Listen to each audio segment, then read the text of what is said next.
Alright. Hello, everybody. This is Dead Feature Rant for H1Z1. I'm your host, Legendary Neurotoxin. Over on screen left here is Jiminimonka, and over on screen right here is Tenma, who's getting some issues with Skype here, so his camera is going to be kind of hopefully initiating soon, but possibly just phasing in and out while we talk here. So try not to pay too much attention. Nice one. Try not to pay too much attention to that, and we'll just go on like it's not happening. All right. Yes. All right. So, one of the first things that I want to talk about before we actually get into the main topic here, there was an interview with Adam Clegg yesterday that there was a lot of stuff talked about, and through the 2 hours of vapidness, I was able to distill it into actually quite a few talking points. I actually had a lot of information. They pounded poor Adam for all of his questions and all the details that they could squeeze out of him, and since he was kind of obliged to be on the show, he was just stuck there answering him the whole time. So we're happy to be able to have that kind of information available. So one of the first things, the early access. They said that when the early access actually comes around, and they haven't necessarily announced the date, they were trolling about that on the show. When early access actually rolls around, they'll tell us everything that we should be getting with it, what we should expect with it. So like in terms of perks and features and bonuses and what it's going to be and what we're going to be doing and such. So it's going to be, really very clear, and they're going to try to make sure that it's going to be as forward as possible so players know what they're getting into, especially because it's going to be on Steam. Yeah, from what I heard, it was supposed to be like $20 on Steam. Yeah, but they put they've delayed it, haven't they? What was that? They said they're gonna. First of all, it was going to be like the end of, or in 2 weeks, and now they're saying they're not sure if it's going to be 2 weeks. Yeah, it's going to be longer. They said it was 3 weeks ago. They said 4 weeks, so it would be next week if they were sticking with that. But I think that was maybe just a rough estimate based on where they thought they were with things. Things can take longer, it could be quicker. They might have gotten so much media attention that they just haven't been able to focus on the game as much, and they've had to do, crank out more and more demo builds to show to media folks. And that sort of thing can actually slow a team down, so, no idea. Yeah, they said Smed. It's all up to Smed. It is. Said, isn't it? That's it's true. All down to Smedley. Yep. Well, it always is. He's the one that runs the show.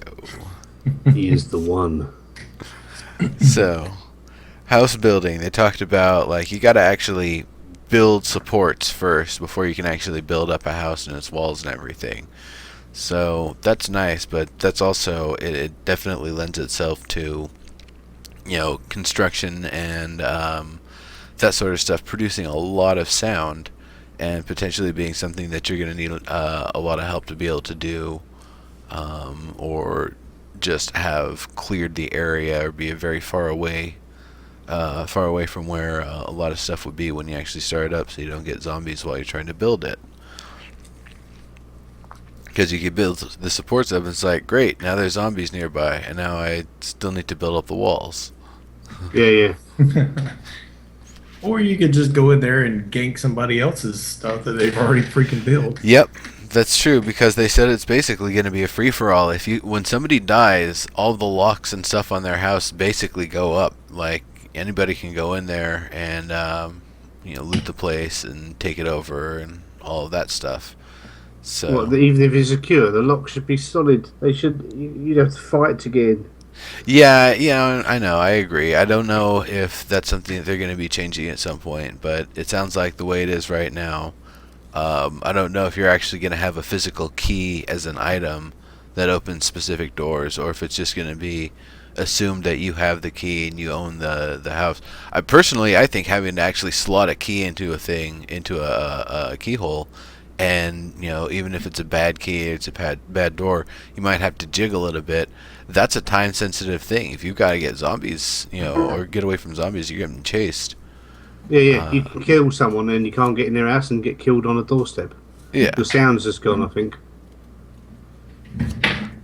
So Something got unplugged. it's definitely something that I'd love to. And if you've got a bunch of keys, if you've actually got a key ring with a bunch of keys on it, that jingling should add extra attention compared to just a singular key on its own. There's a lot they could do with that. Yeah. Come on, Mr. Tenma, sort your camera out, dude. I'm doing it, man. I'm doing it. Yeah. Is that him unplugging it? Was that he was unplugging it? Yeah. What was the other thing they said about? What was the thing I said about? When you die, they should use your character model as a zombie in the game. They should. Yeah. So that it saves them having to go around making thousands of different models or making two models so everyone's got the same zombie, because that's just boring crap, isn't it? If all the zombies like that, they all look like me. I want them all to look different. Yeah, that would be nice if they had that level of variation plus all the different levels of rotting and deformation, all that. Hey, look at that handsome fella. All right. Yes. This camera is working. You had to go down the shop and buy a new finally webcam. worked. I had to unplug the darn thing to get it to work. Yeah. Put it into a different USB port. Unplug it and put it in the different USB ports, the modern version of kicking it to get it to work. Pretty much, yeah.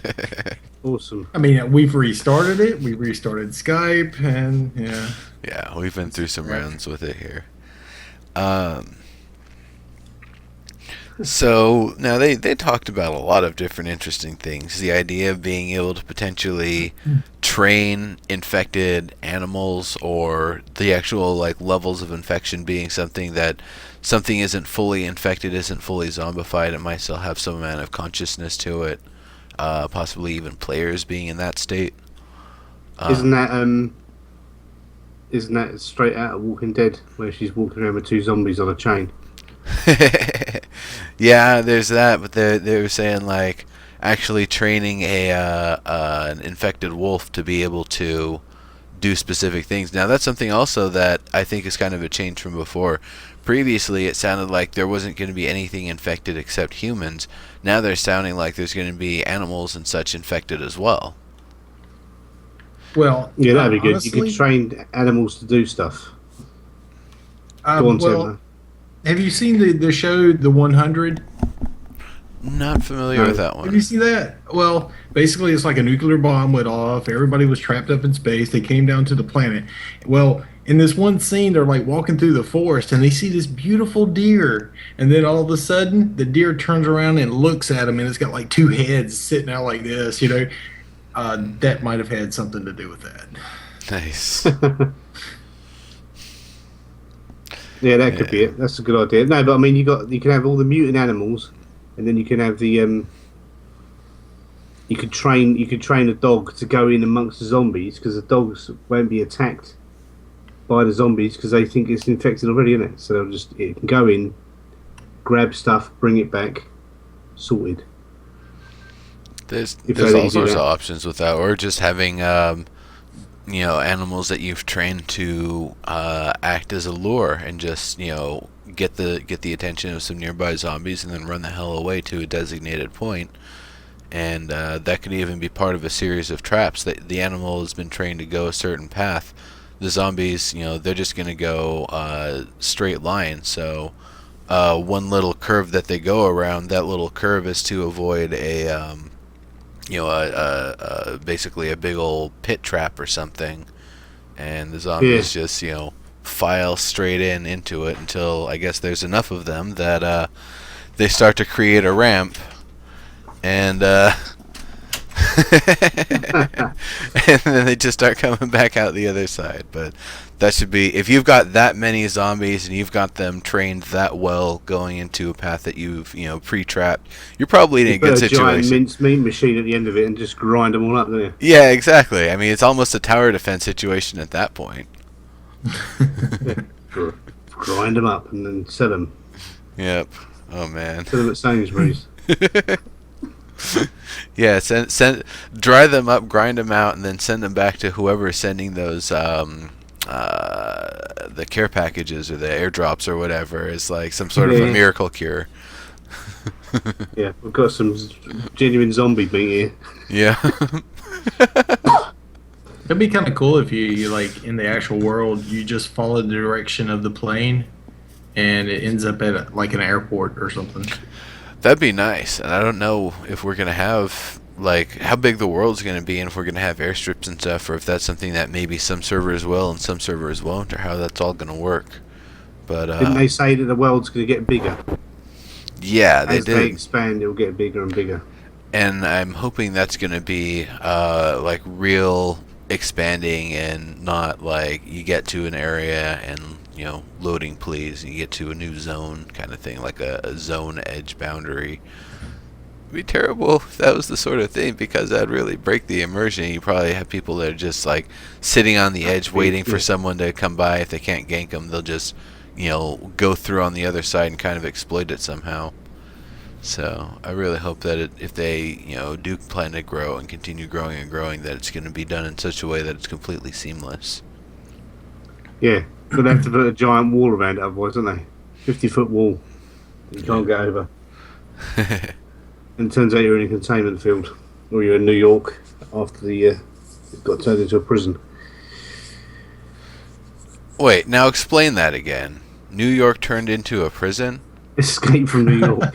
Oh yeah, that's right. Now, but when I think about that, and I think about like trying to, build a wall around like a modern New York, they've like their police even have tanks now. So Yeah. I don't know how much a lot of modern metropolitan cities actually have some pretty beefy armament for their local police and stuff. So I don't know. It seems like if that's the sort of thing, you'd also have to evacuate all military, police, security, etc. Otherwise, there's going to be someone with the know-how and the means to blow a hole in whatever wall is containing them and get the hell out of there. Yeah, no, it's going to be interesting how the if it's only been set a few weeks as well. That's another thing, isn't it? Yeah. Okay. No, no clone, no zombies and tanks. Yeah. So, yeah, and that was one of the things I mentioned before the show, and I should probably mention. They said it's not 15 years after the incident occurred anymore. They've changed that entirely. They've gotten rid of that. It's weeks to months now. Or, actually...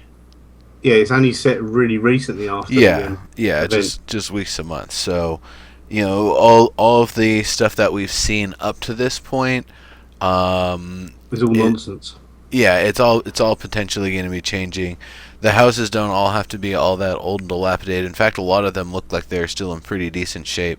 But the rusty cars, they're like an intersection with 30 to 50 rusty cars and a bunch of zombies like pouring through it. That was one of the really striking things in the playtest I did during the live event last week, and that's just going to have to change because modern cars aren't going to rust over like that. Yeah, but also the shops are all going to be full of stuff, aren't they? Yeah, there's going to be shops with stuff. There's houses with stuff. Stuff might just have I guess things are going to have to respawn when people are away, so otherwise the world won't be populated with stuff at some point when everything's been consumed. Yeah, Zero Gravity Films Twitch H1Z1 is not coming out today, and it will be $20 early access when it is available, or at least that's what we know at this point. Yeah, oh great beard, I think you might be right about that. Yeah, I think they said early access is going to be $20 and it'll be on Steam.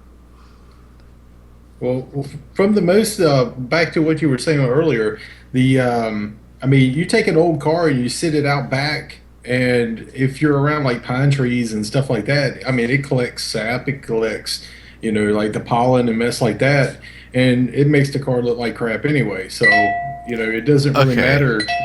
You know what I mean? I'm talking like 50 cars parked like in the middle of an urban intersection There's, a few small concrete buildings nearby.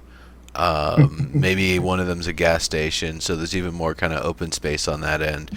And they're all rusted out, and there's nothing you can do with them, and they're all dead. That scenario doesn't seem like it would happen unless you also happen to be starting in a ghost town in the first 8x8 kilometers we're going to see. Yeah, it's just that you're starting out in some dump, basically. Yeah. Something out of a TV or movie. Yeah. There's no info on that yet, zero gravity. Yeah. Yeah, there's no info on the release date. It's still all early. It's all in pre-alpha in it now. Yeah, I mean, even the early access is actually still going to be pre-alpha in its own state. So they're really giving it to us early. This is quite bold how early they're going, and I think seeing how well Landmark went and has been going, they've gotten some real inspiration to give it a shot with their new project and see how it works. So it's a really smart idea. So there was something Radar X, or now Radar Z, was saying something about, like, he went to Clegg went and bugged him about lore stuff, and apparently got this seemingly very rehearsed response about, like, how the virus was discovered on this island and all this stuff. And I wish we could have gotten a recording of that, or if we could get him to make a recording of that. It's probably all unofficial stuff that's still being worked on, but Radar Z is actually the person who apparently knows the most about the lore of the game, so that's really, really cool that he's also our community manager. It's pretty cool. Everybody needs to donate. I missed most of that stuff, so I should have. I was doing other stuff, I think. Yeah. Everybody needs to donate to Jimmy to get a soft touch keyboard. What's wrong with my keyboard? Actually, are you using the your webcam's microphone? No, I'm not. I'm using the thingy microphone.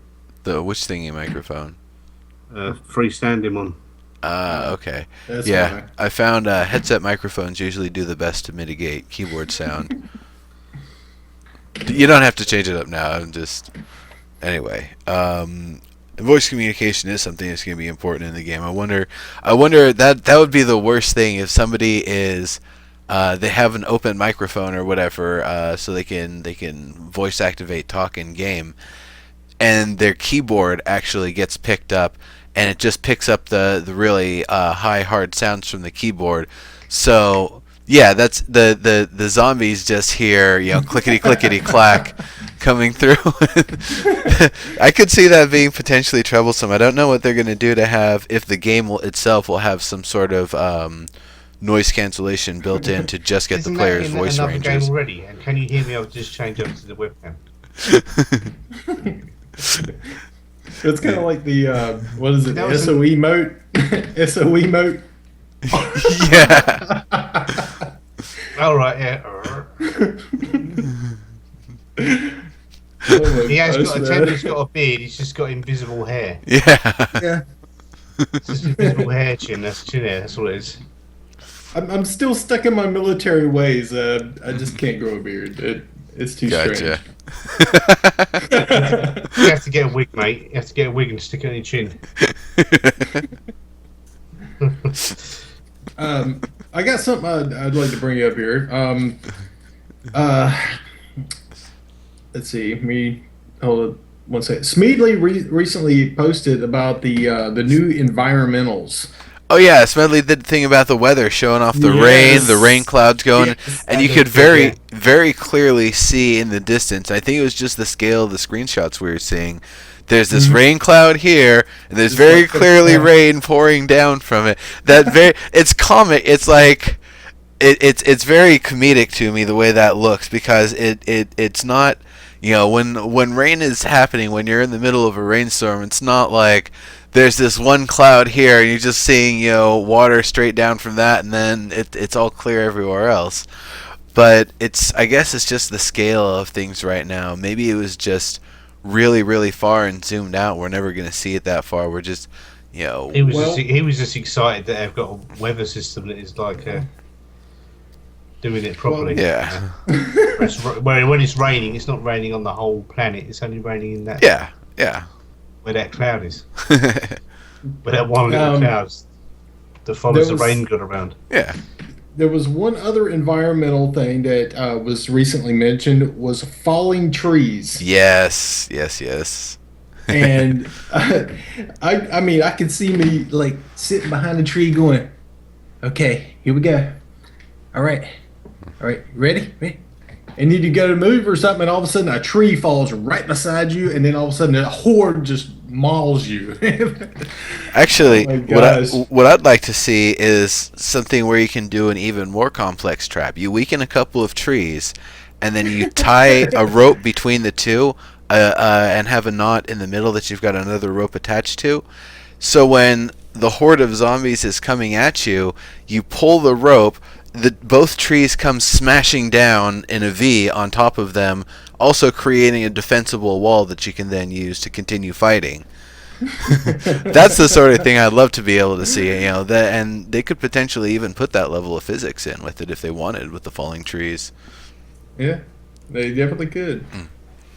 Yeah, that'd be interesting. Yeah, they could do that, or you could just use trees to do things like get back into your house quick. And then kick the tree off the top of the unless it smashes in the tree or the house, if it's a big tree. Yeah, a tree you plan to get back into the house with. I gotcha. And one of the recent videos, they also showed the where you can literally build like your barricade systems, like a housing complex, and it grows over time the more you add to it. I thought that was pretty cool too. Yeah. Being able to build something up and then reinforce and enhance it, and that definitely makes sense. And that'll, I think, work into the overall system where you can have, a 3-story structure that's really built up, or you can have a 1-story structure or a 5-story structure that isn't as well built up, but it's taller. And that's the sort of compromise that, just the weight capacity and everything. If you tried to build it up further with all the reinforcements, it could have issues. Or maybe you have to reinforce it just to be able to build other floors. I had talked about... They haven't gone into much detail about that at all, have they? They said you've got a foundation and you can build stuff on it, but they didn't really go into much else. It's not going to be like Landmark, is it? Yeah, it's going to be a little bit of a different... 40-foot wall and go... Gosh, done. Back off, zombies. You ain't getting in. And for me, it would be built out of nothing but spikes with a boat floating over top. Nice. Of course, you have a chimney trap. You got a chimney trap, which has just got a. So zombies coming from the chimney. They come out the bottom, mince meat again. We need a mince meat machine, definitely. Yeah, we definitely. we're gonna need all sorts of various grinders and shredders and things that have been converted from whatever gardening or other appliances into. You go to the local garden centre and just get all the wood chippers and all that stuff, don't you? Yeah. I'm raiding the wood chip shop. Yeah. It'll be like what's his name? Tucker and Dale versus Evil. There you go. They jump headfirst into the wood chipper. Yeah, goodbye zombies. What is it my brother said about it? The zombies in the Walking Dead TV show are all... They've got this rule, they just follow the sound, don't they? Right? So what you do is you dig a big pit, you have a big spike in it with a radio on top, playing music, all the zombies just walk into the pit. And then you just go about your life normally, because then just go for that radio. Well, actually, now that makes me think of what you would see in a lot of country. I can't remember which country actually, but the farmers and other people would do this technique where you'd have, and then probably a few countries did it. You'd have the river water coming down this way. You'd have this little reed that would be filling up a little bit, and once it gets heavy enough, it tips forward, lets all the water out, and when it does that, it knocks down and makes a knocking sound. They would do that to keep boars away. I think Hawaii was one of the places where they did that. I can't remember where else in the world that happens. It'd have the opposite effect, that wouldn't it, on zombies? They go, "Oh, what's that noise?" Exactly. You'd be attracting zombies to this pit. Yeah. And every time one of them falls in, another one goes, "What's that noise?" and falls in after him. Yeah. And I hope they definitely have that level of kind of heat map integration where it will see like noise and thumping and stuff is happening in one area, so they keep going to it and keep getting attracted to it. Yeah, that's what you'd have. You'd have your big fortified house, and then over the road you'd have a fortified noise machine. Yes. Yeah. And you can just ignore them, man. Just forget about the zombies. They're all right. They're over there. Forget about them. We've got to worry about the people now, and then you'd be shooting all the people coming past. Yeah. Because that'll be the real danger in this game. The humans who you say, "Oh, I'm your best mate," and they headshot you when you just turn around and get cabbage. Yeah, apparently the zombies in this game is going to respond to not only sound but also to movement. So And smell. Yeah, it's going to be interesting. Smell is the weird one for me because they gotta smell bad. How they can smell us over themselves is just amazing. But yeah, Hang on, I smell. This is Brooch, aftershave. I'm after him. This is what it goes back to what I was saying in Jimmy's channel earlier. Saying I've got something interesting for the show today. We've got the Oculus support, hopefully, with this game. And so that's going to be awesome. Yeah. Now, I don't know if y'all remember this, but quite a few years back, the Japanese came out with Smell-O-Vision. Yeah, I've actually seen various devices of those types. Now, if you mix Oculus with Smell-O-Vision and H1N1... H1Z1. You got swine flu. H1Z1. And you come around the corner, everything's all clear, you feel like you're there and all that kind of good stuff, and then all of a sudden you come around the corner and all you smell is like dead rotten corpse. Oh yeah, no, God. Some of those smell-o-vision things, I tried one for a racing game. It's like, oh yeah, you can really smell like the gasoline burning and the burning tires and the burning diesel. It's, oh man, this smells really bad. This is definitely not something I would want to do in real life. Yeah, that's an interesting one. We have to wait and see how that one works out. Smell-o-vision. Oh man, I think Smell-O-Vision kind of came out before its time. It should have waited for this game. A little bit. Well, I mean, haven't they had something in the cinemas recently, 4D, where there's got odors in it? Isn't there a film where? I bet there. I wouldn't doubt it. I'm sure there's something like that out there. They call it 4D, because 3D wasn't working, so they stuck in farts or something, So the cinema just lovely. Yeah, thanks very much. Yeah. Well, I mean, I've seen the units. They're about this big. The cartridges are about the same size. They're just a little flatter than the unit. The unit's maybe, I think the one I saw was maybe about this thick. And it heats up and projects the smells as you get to them. But it isn't like this universal packet of smells that it's able to sample from to get the right odors. It's specific smells that are designed for that game. So they would actually have to design an H1Z1 specific set of smells and actually have some rotting flesh and just You see, if they implemented some crap like that, honestly, I'd be sitting there going, okay, do I puke or do I run? Well, I don't think they had that. The zombies can smell us; we can't smell them. They've got an unfair advantage. They can also add something that more immersive. Like every 1 in 10,000 steps, you don't hear. You might not really recognize it when you hear it. It's just this kind of squish sound. But then when you've got the smell-o-vision, wolf poo. I'm just trotting the turd, yeah. Oh my god, that's hysterical. Well, would zombies hone on that smell or not, though? Because that would actually be kind of important. It could be Well, camouflage, apparently- couldn't it? Pick up wolf shit and rub it on your head. Yeah. I mean, okay, kind of changing subjects here. The crafting system, Yeah. Oh, and who's thinking about that? It's really good. yeah, I mean, what I've seen of it, I mean, it's rough. It's really rough right now, but what I've seen so far, it looks really good. You know, you're using base materials that you collect across the land and whatnot, and you know, after your scavenging type stuff, and you can create barriers and barricades and stuff for windows and doors and stuff like that. But what's the time scale to make it? Right now it's instant, and I'm pretty sure they'll have to change that because the ability to build up like 20 campfires and just surround yourself is a little overpowered. Because I bet that actually could work as a valid tactic if you've got a ring of campfires set up. You know, the flaming zombies would be a thing, but at the same time, I don't know if enough fire would actually ward them off, or if they would just get stopped up. Like a ring of dangerous. Okay, ring of campfires, and then a ring of barbed wire, and then you're safe. Well, I honestly think if you're going to be laying down campfires, you got to tend it. Yeah, that's I true. mean, you have to resupply wood to those particular fires and stuff, or they go out. And if they go out, you get mobbed.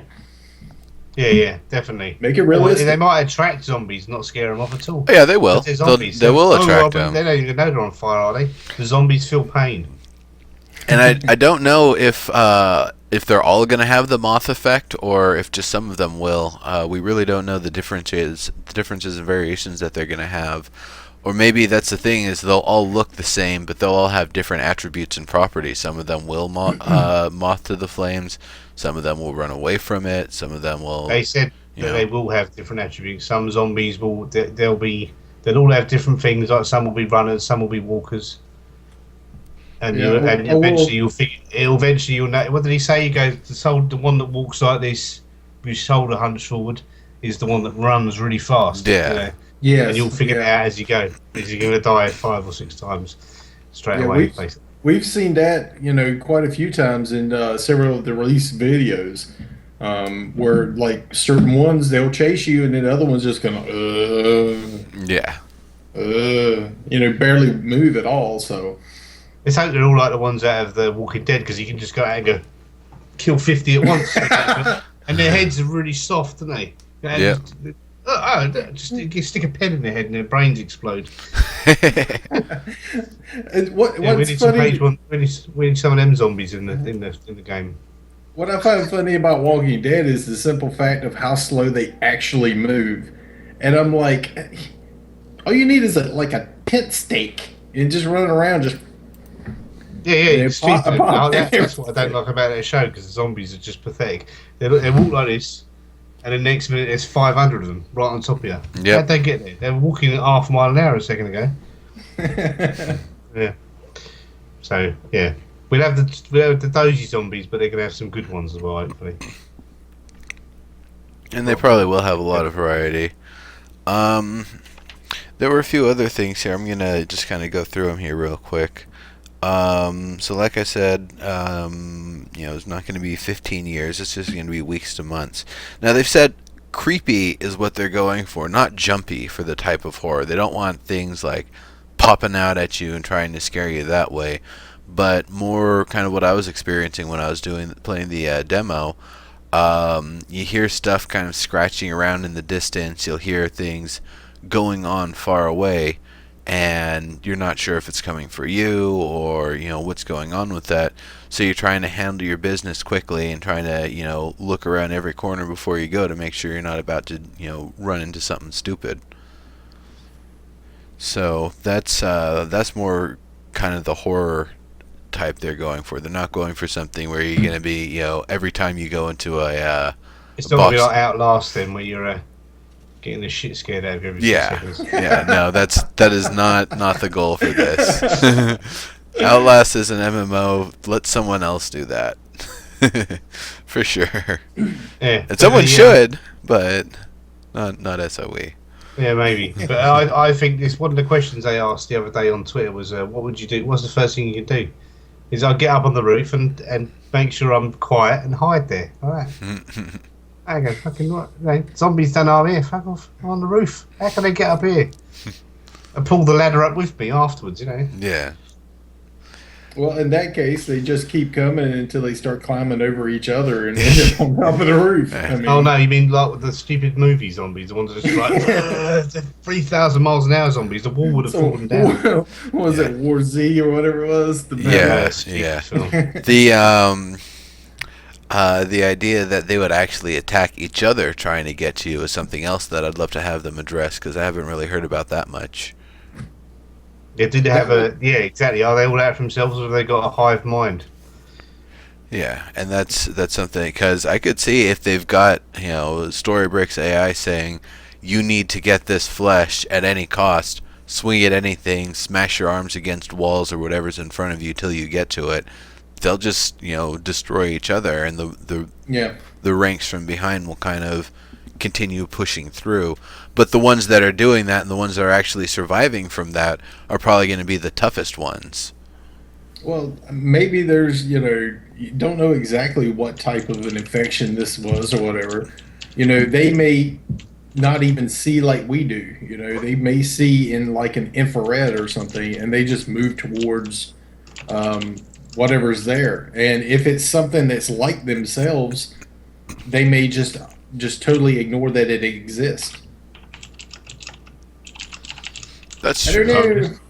I'm just typing a message to Kylan because there's a book called I Am Legend, which is a really good book, and then there's the Amiga Man, and then there's the film Will Smith Dog Shit, and Kylan hates that movie. I think we should push for Sony to make the zombies like they've got in the film Will Smith zombies. Yeah, intelligent.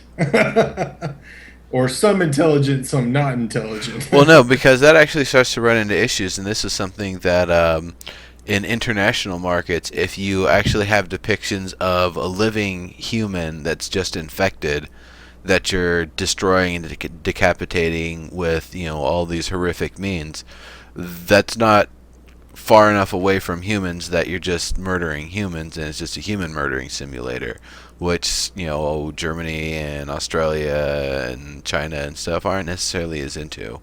Oh, so you mean they couldn't do a I Am Legend, not the movie, because the movie's a joke, but the actual book version where the actual zombies aren't really zombies, they've just changed.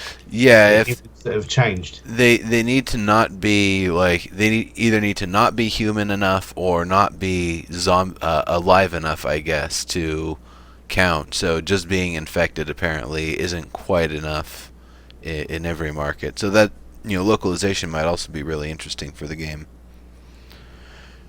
Yeah, because everyone's got these weird notions in different countries, isn't they? Now, they've also said the zombies could potentially get more powerful or less powerful over time. The more they eat and the more they do as a zombie, they could potentially gain power. Or likewise, the way I would see it is that the longer they are from the point where they were freshly turned into, the infected creature they are at the peak of their strength, and kind of like Walking Dead, they wear down over time. So the fresher ones are going to be more powerful. And that actually kind of plays in with something that they were talking about, where the spawns are going to kind of come in from, and I think this was DayZ that does this, the south and east edges of the map, which means to me that the north and west edges are probably where the zombies are actually going to be spawning from, if the players are the south and east edges. Well, all right. I guarantee you, it's the areas that are most deadly is where they're going to be hiding the guns. Yeah. Oh, yeah. Yeah, definitely. Yeah. So, but didn't they say we're all going to die 5 or 6 times before we do anything in this game? Because it's not going to come down to It's not going to come down to your level or any of that stuff. It's going to come down to your just ability to survive in a situation that's a nightmare, basically. Yeah, you're gonna die. Okay, I mean, that's what this game is about. just I like the die. fact that it's permadeath as well. There's not going to be a quick save button. You're dead. That's it. You're Yeah. finished. You got And there turned into a is, zombie. And then if your body comes back as a zombie, that'll just be a double bonus. Where you see yourself like, oh, fuck me, it's me. yeah. And you do not respawn within 100 meters of your body, okay? No, No. if you're dead, you've got to So- start from scratch again, yeah. I mean, unless you died really close to the one of the early zones, and you kind of know where in those early zones you ended up dying at, so you can run back to it. But it's not really what they're expecting. They're expecting if you die somewhere, your stuff is pretty much gone. Someone else has probably gotten it already, or your body's already been destroyed to a point where it's unrecoverable. All the zombies are still all over it, and there's nothing you can't get it back anyway because you just started out and you've got nothing. Yeah. You wake up in a car with a toothbrush. Where's all the zombies? What's all these zombies? Shit. Yeah. So they talked a little bit about natural disasters. They said it'd be kind of tough to do, but not entirely impossible. Well, they have the the rain effect already being put into the game. It wouldn't be hard to push in like a hurricane, and just make the trees, add that effect with the wind and a wind sound, and boom, you got a hurricane. There's that, and areas being able to get flooded is another major factor to that, or earthquakes, or lightning storms just blasting the area and actually having to build in some sort of a conductivity simulator so lightning knows where to strike. Yeah. Well, that's pretty easy to do, isn't it, I suppose? Yeah. And as you can tell, I came prepared. Nice. What is that, Mountain Dew or something? Damn right, man. What is that stuff? I keep hearing about it. I don't know what it is. The stuff is it? that Fizzy pop? the stuff that Tobrin gets over in Scotland, I can't remember which actual country it comes from, but it's a Poland it comes from, doesn't it? the bright green bottle, yeah. It's It's just a easy drink. Yeah, it's just a fizzy drink. It's been Oh. around for many years. It's gone through various phases of marketing. It used to be extreme, but then it's extreme. yeah, now it's Keeps you awake, like this. yeah. It's 2:00 in the morning for me. I'm still awake, and I've got an empty cup of tea. Well, I've got one of those too. I literally streamed for like 8 hours straight, and I'm like, and then he's Yeah, I know. like, he's I like, did that he's like- on Sunday. I did 15 hours, I think. Yeah, That's crazy, dude. I know. I'll take a break tomorrow. Nice. I'll do like 2 hours, and I'll be like, okay, guys, I'm done. There you go. All right. One other thing they were saying about groups being something where you can kind of identify people at a range, maybe not, and how that all is going to work. It's still all under consideration, but they're definitely thinking about ways that you can, know that the person that's coming up is your buddy and not, some person who's about to gank you who may or may not look the same. So, that'll be interesting. I've already put out a lot of suggestions in previous episodes, and actually when I was over at SOE on what to some ways that could work out. And I was saying, like, the longer you play with someone, plus if you use proximity chat and stuff, the longer you should be able, or the further away you should be able to identify them, but just on that life. So this sounds like they're talking about making a group that almost transcends one life, and you'll still be in that group with the next life, or the next character, and the next character. Not really sure how that's going to work out. That'll be a bit like it was in Guild Wars 2 when it first started, when you changed characters and you were still in the same party. But I think that was a bug. I don't want to see nothing over nobody's head. Okay, there shouldn't be anything at all. There should not be any party system. There should not be any group system. If you want a group, you run around together. I would say that the I game hope you needs don't to get give stabbed in the us back. the game needs to give us a little bit of leeway because we don't have the same visual fidelity we have in real life to identify people. You'd be able to identify someone's stride at a long distance if you know them well. You'd be able to identify their voice at a distance. You'd be able to especially identify their face closer up if you can get a clear look at it. So that's why I'm thinking it's something that, the more you play with somebody, maybe you can actually see who they are from a little further away. Right now, and then the naming is another thing. It's because the way it sounds now is you're going to have one name that you pick, and all of your characters are going to have that floating above their head. I really hope that's not the case, and that we'll be able to pick a new character name for each character and completely change everything about them. Maybe even use different voice modulation with that character too, so people can't tell who we are as well. Because there's going to be a lot of people who do want to play like that, and they just want to, let nobody know who they are and go as far as they can. And if they get ganked, whatever. If they gank people and get killed for it, whatever, they knew what they were doing. Well, the way I'm looking at it, people are already going to be using TeamSpeak. So, I mean, hey, I'm over at the house over here. You're going to figure out where somebody is. Now, if you come around the corner and your friend bops you in the freaking forehead, hey, it's realism. Tough crap, I just got your shit. I know, yeah. But the thing is, that's what would happen. But in a real situation like that, you'd be better off teaming up, wouldn't you? Yeah, I mean... But you're going to get a gang of people who go and killing everyone else. Yeah, exactly. And if it's a big gang versus a big game, that's going to be fun. Okay. That'll be good, Which one are you? Don't know. Yeah, because you got no name. Well, then I really think of some... You just killed me. Everybody put on their red mask so we don't kill each other. Yeah, no, I'm thinking like 70s, 80s, gang films and stuff where they're all color coordinated with their outfits and stuff, and they're all the warriors and other things like that. And that's actually what I think of with the warriors is like they're all grabbing their weapons, and it's just various pieces of rusted pipes and stuff from this abandoned warehouse. And he's got a switchblade, and they're gonna go take on the what's their names with the dude who's got a gun.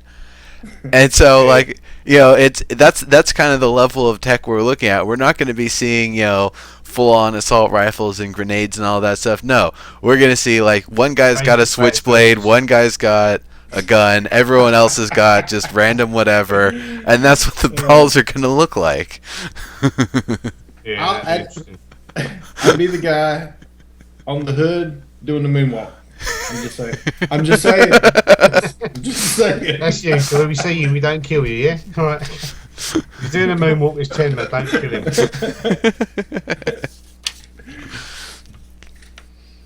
Oh my gosh, man. If he's dancing, don't kill him. Yeah. Especially if he's doing Thriller. Or actually, if he's doing Thriller, maybe you should kill him.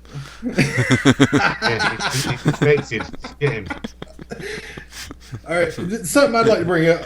Sure. Something else here. Nighttime exploration.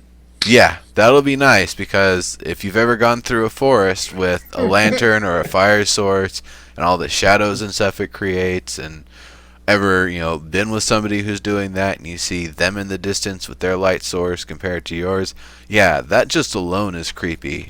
You don't even need zombies for that to be creepy. I saw that video, and I also watched their live stream where they actually did like the nighttime stuff. Yeah, that was, and I mean literally he's like walking around like, do. Oh look, there's a fire over there. Let me go check and see if there's anything that I can gank. He walks over there, comes around the corner, and there's like 6 zombies just going. It was hysterical. Yeah. Oh, and nights are really, really dark, by the way. The darkest you've seen on any game in the Forge Light engine, it's darker. It's really, really, really, really dark. Which is helpful because then you'll actually, when there's actually things that the moonlight is catching off and you're getting little highlights in the distance, you can actually see those pretty clearly in that darkness. You can see like where water is a lot easier. Hey Ed Events, how you doing?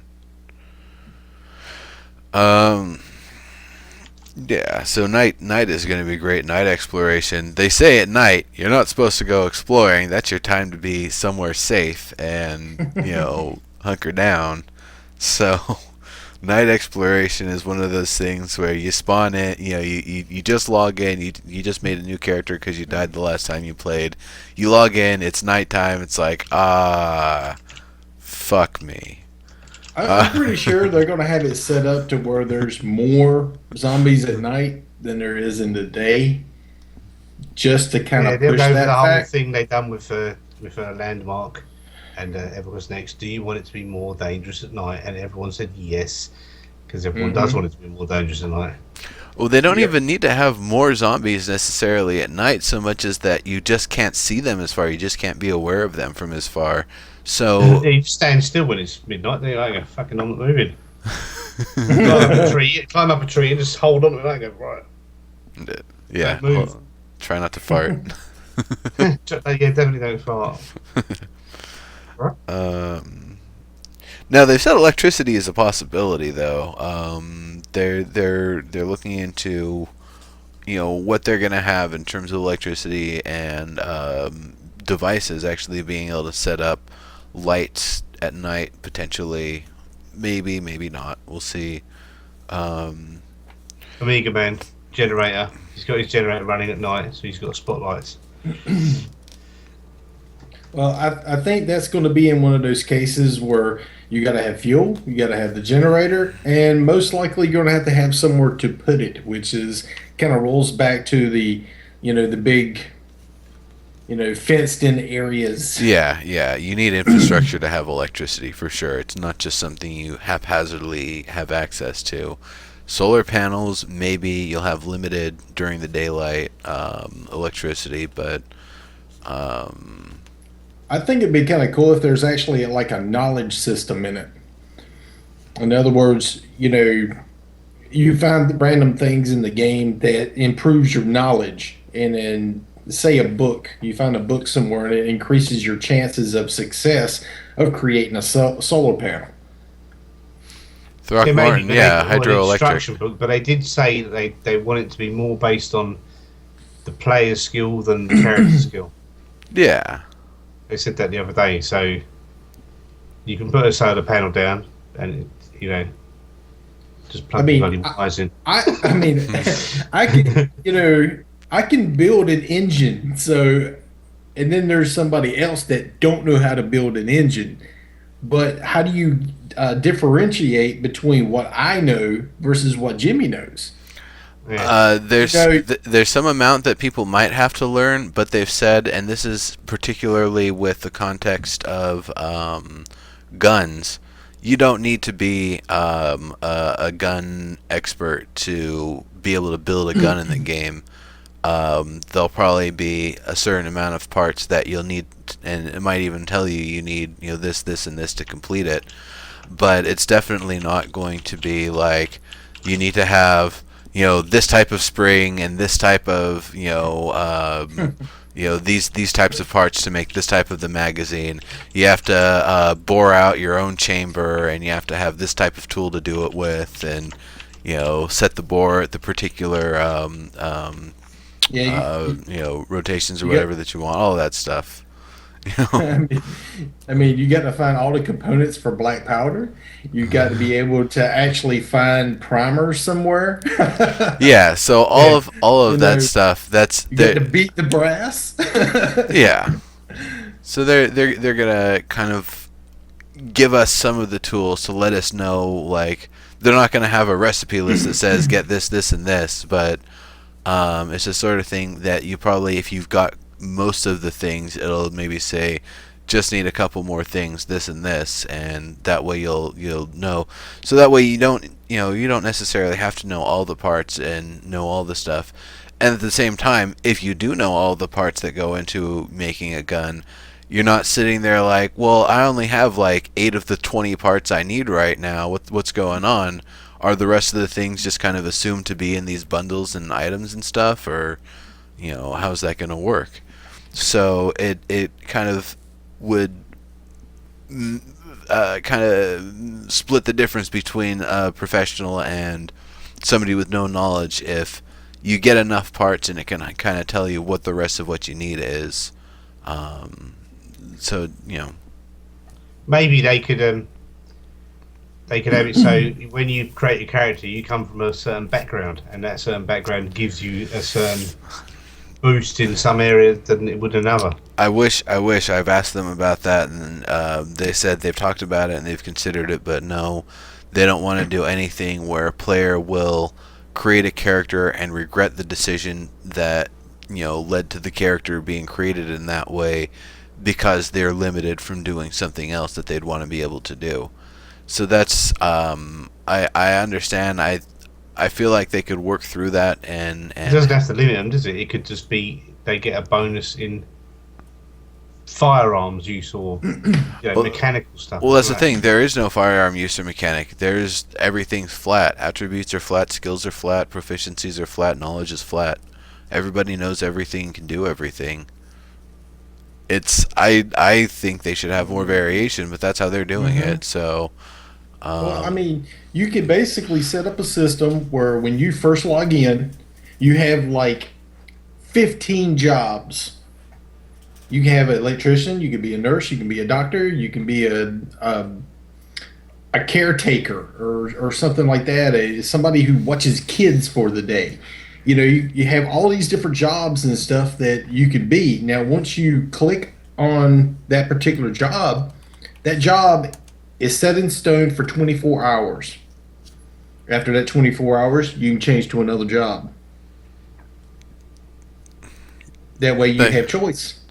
That could work, but I think they would still. I'm pretty sure they're not going, because I've talked to a lot of different people when I was at the SOE event. I talked to a lot of different people about how that would work, and everybody's pretty much said more or less the same, that anything they do where there's some difference from one character to another, even if it's something they can change during the course of the game, they don't want it to limit the player's choices in any way and make them think like, okay, no, this isn't working, I'm just going to go kill myself and start the next character.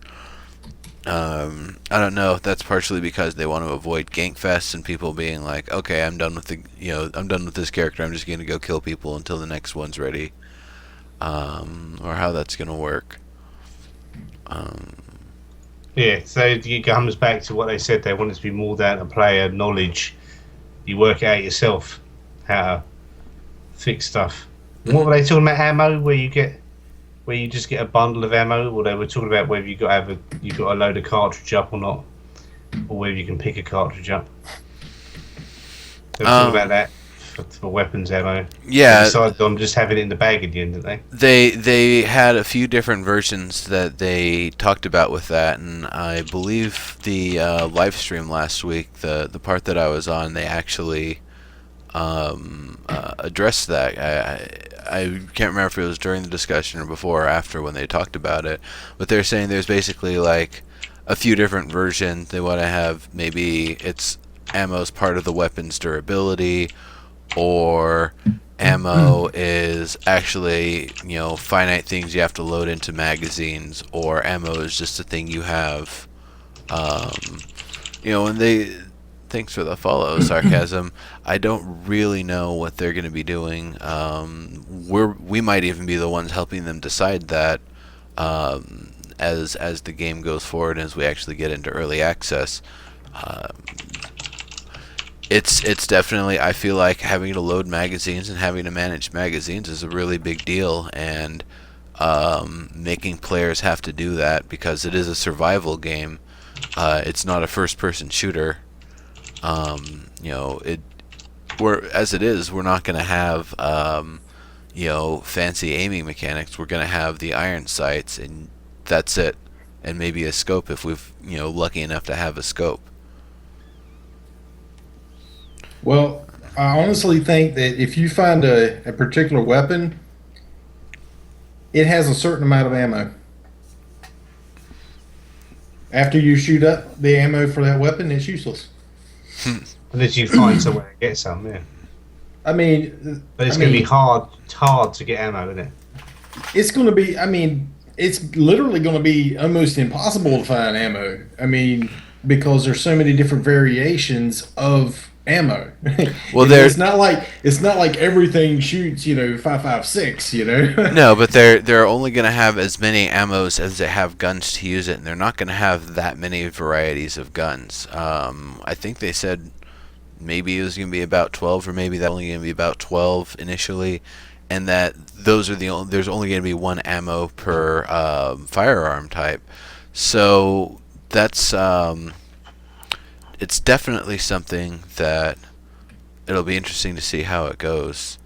And one thing that I kind of think with making your own ammo and actually having a group of people using the same common ammo and same common weapons, you would actually have one or two people in the group that are just sitting there being handed a magazine that's empty, putting bullets into it and handing it back to the person that they got it from. I almost think of like basically a squire for guns. Yeah, well, I think the guns will be hard work. Once you get a gun, you've got to find. You can find a gun in someone's drawer in their house, couldn't you? They Potentially. find a gun, but they're not going to go. You're not going to go into the cupboard and find a rack of 500 boxes of ammo. No. You know what I mean? No. You find maybe one box of ammo, or maybe what's in the gun, and that's it. Unless you're in my house. Yeah, well, I mean, there are going to be those well-fortified houses, Someone, I can't remember who it was from the community, I was talking with them for a while, and they said, yeah, like all the survivally stuff I know pretty well. He was saying about how, like, if you pee on hay and let that rot, it actually turns into, like, a really crude, what's it called, like a gunpowder. You can make kind of crappy bullets with it, but you could just as easily be using it to make, kind of crappy explosives. Well, I can make I can make explosives from MRE, so it's all in how you know how to mix. Yeah, exactly. I wonder how much they're going to have in the game, because I know it might be troublesome for SOE if they start getting into legal issues, because they've got so much realism in the combinations of like chemicals and stuff you can put together that governments in places believe the game is teaching people how to make defend themselves. Yeah, and take some offense to that. I think it'd be great to have that level of detail and being able to I don't know, maybe mustard gas works on zombies. Who knows? I mean, you could come across someone who's got this in the States, isn't it? There's loads of people who've got guns, so you could come across someone who had a stash and made a mistake and got killed, and you come to the house and find their stash. Yeah, and that house would be like diamonds, wouldn't it? In a survival world, a metal detector to be able to find people's hidden caches of weapons that they've got buried in their yards. Oh, see, honestly, in my opinion, in all these games, they got one major thing wrong. And that's, everybody's like, oh, yes, we need guns, we need weapons, and stuff like that. You need a piece of wood. That's all you need for a weapon. It's all down to food and medicine. Yeah. Yeah, but they've got to have that in it. Food, medicine, being able to build up infrastructure, survive that way. Yeah, because I mean, if you can keep the zombies at bay and start growing a farm, that's pretty awesome at that point. And they've said that's what they want more for the not necessarily end game, but for the later sort of stuff when players start really getting organized to actually be able to build up their own farm. And if you can actually be sustaining yourself off of grown food instead of just off of deer meat and cans of beets that you find, you'll be able to, I don't know, potentially you'll get more health benefit from it. Potentially you'll be able to get better attributes or something. I'm not really sure. But yeah, that's what who said about sex as well. Lisa said it on Geek Demo stream. Yes, we need some hardcore sex. You aren't even going to be Okay. able to see the characters in their underwear. They're not going to be able to strip down at all. So, Oh, it's yeah, terrible. to I'm be able to I'm go further than that is no. I'm They won't. hoping. I am seriously hoping morale has a lot to do in this game too. Yeah, there isn't an attribute for it. I think morale is one of those things that's like kind of up to the player and not necessarily going to be If built if into the you character. Yeah, if you let your morale get too low, all of a sudden, just out of the blue, you pull your gun out of your holster, stick it to your head, you blow your brains out. It could be. It's like, Have well, you read the book? Have you read the book World War Z? nope, Because that's a good book. Because it's got in that. didn't There's need zombies in that. There's to. people. There are people in. There are people in. Forget the film because the film's bullshit. But in the book, there's people that because everyone's turned into a zombie. They just start acting like zombies themselves, and they walk around with the zombies. And they're sort of like they've gone mental damage or whatever. But the thing is, they still get eaten by the zombies because even though they think they're zombies, they're not, and the zombies know they're not, and they eat them. So you can have things like that happening. You go and turn into I can't remember what they're called. They've got a special name for it, but in the book they've got a name for it. You go out and you just lose it and go and become a zombie. That's morale there, isn't it? You've just lost it completely. Mhm. You've given up. Well, I mean- You've given up being a human. You think you're a zombie, and then get eaten. Well, I mean, I spent 15 months in Iraq, and I can tell you, morale is everything. Yeah, Oh, yeah. I bet it's, yeah. Yeah, I mean, if you let things get to you, I mean, we had guys take their life, so Yeah, because it's not good, they man. didn't like being away from family, you know. Yep. So Yeah. it's Yeah, exactly. like- That would be exactly. So you can have things like where they kill themselves, or where they go in a just go and turn into a zombie to turn it down a little bit. Yep. Yep. I mean, a deck of cards would keep you sane as anything else in the world, man. Saying this is a bit of normality, yeah. We had this one guy who he had 3 poker chips. That's all he needed. I mean, he was doing like these crazy things where he was just bouncing it over across his fingers and crap like that. You know, he Yeah. couldn't do it before we left, but when he came back, he was able to do it. So Nice. Yeah, Kept his he done mind things busy. that occupy his mind, yeah. yeah. So, okay, there's a bunch of stuff still here that I kind of want to go over, and then kind of get into the discussion topics there a little bit. So I'm just gonna go down the bullet list here real quick. UI isn't going to tell everything us about the game. It's not going to tell us what our health is, how many rounds we have. As they become factors, it'll somehow indicate to us when we're getting hungry, when we're running out of stamina, when we've been injured in some way. But it's not going to be, a static thing on the UI that's just sitting there that you can look at all the time. Yes, thriller dance moves indeed. Stream sniping is something they definitely they don't have a specific solution for it right now, but they're definitely talking about finding solutions for it because they don't like they want to be able to support streamers, and if somebody is getting just ganked all the time because they've got haters on them for whatever reason, it'll be hard for them to stream. So being able to have either a built-in delay, or actually what I think is having a system to delay the stream, or not delay the stream, but broadcast a no UI version that's separate from the thing that you're actually playing. But I don't know if they can do that because I've asked about that in PlanetSide 2, and they said it's not really possible. You can put a delay in on your stream, but that makes it even worse for the people in the chat. Right. Because you're like 2 minutes behind chat if you do that, aren't you? Or half an hour behind Or chat. 15, yeah. Yeah, and then there's no interaction at all. Then that's just like you might as well not even bother streaming. You might as well just make a video. So look at this. Yep. So they talked about the idea of donation-based supply airdrops, that you can donate to a player on Twitch and it will drop supplies in game, or maybe you donate supplies to somebody in game and as a challenge for them to do while they're streaming. It wasn't really very clear. Hello, Rogue. Hey, a rogue. What's up, Rogue? Well, Rogue Comet being able to yeah. play with the UI on but broadcast with the UI off. The last I heard, you can't do that. I'll have to ask them about that again. Bow and arrows are craftable. I don't think Clegg was able to actually use to hunt deer, but he's able to craft a bow and an arrow. So, guns are great, but bows and arrows are kind of quiet. And, for the ranges and for how easy it is to kind of acquire the materials to make them, yeah, I could see people doing a lot more of that. And, Not guns. so good against zombies, though, are they? Hmm? Bow and arrow against a zombie. If you don't get it right in the head, you shot me in the arm, did you? I'm a zombie. I'm dead already. Well, Yeah, well, I I tell mean, you, fire tips.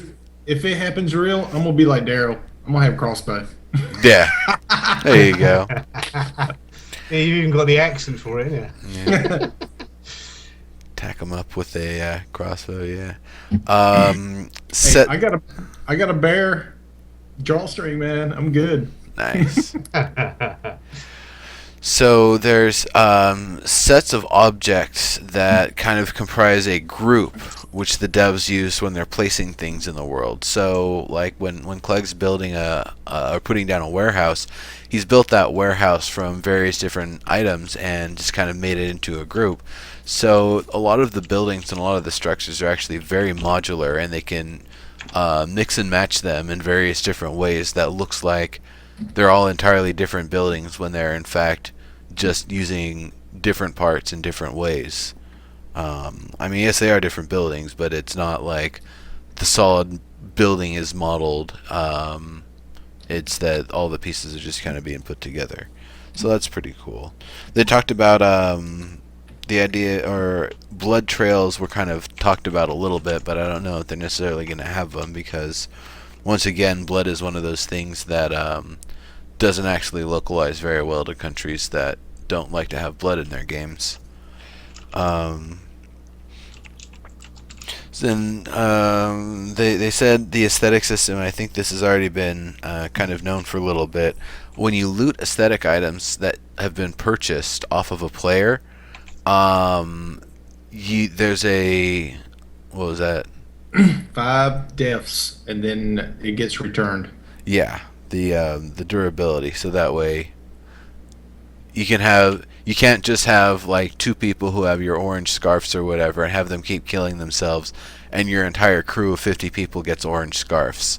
You can only there's going to be some limit. You might be able to exploit a little, but it's, for the most part, people are going to own the stuff they've purchased, and if you have anything beyond that, it's cool stuff that you've picked up, which is great because if you're trying to infiltrate a group and you just killed someone out on the edge of their camp, you're going to just loot their stuff, their aesthetics, put it on, and yeah, hey, I'm Jim. Yeah, sure. Look, I've got Jimmy beans and everything. Come here, and I'll show you. And then you just chop their head off and get their loot. Hi, Yep. I'm Tenma and Jim. Hey, look, the guy's doing the moonwalk on the hood. It must be Tenma. Yeah. And then you put out the machine gun and kill everyone. Yeah. Herp, derp. Herp derp indeed. So yeah, like I said earlier, I don't know if I said it on the stream or not, but houses are free for all when somebody dies, like the locks and stuff. And I don't know if that's something they'll do permanently, if they'll actually have a key system where you'll have to bash the door, the locks in, or otherwise. No, I don't think they should. If you kill someone, you shouldn't instantly be able to just all the locks just fall off the building. That makes no sense. Yeah. When you die, look, the padlock's dissolved. That's amazing. Yeah, what's that about? That's totally not realistic. There's going to have to be a deterioration of these houses over time, because if everybody builds a house and then all of a sudden they leave it. No, what they've said for their deterioration system is people will just be able to go through and loot supplies and materials off of your house. So if there's a house that somebody started and they didn't quite finish and it's sitting there for like a day or two, it's like, well, screw it, I'm going to take all that wood.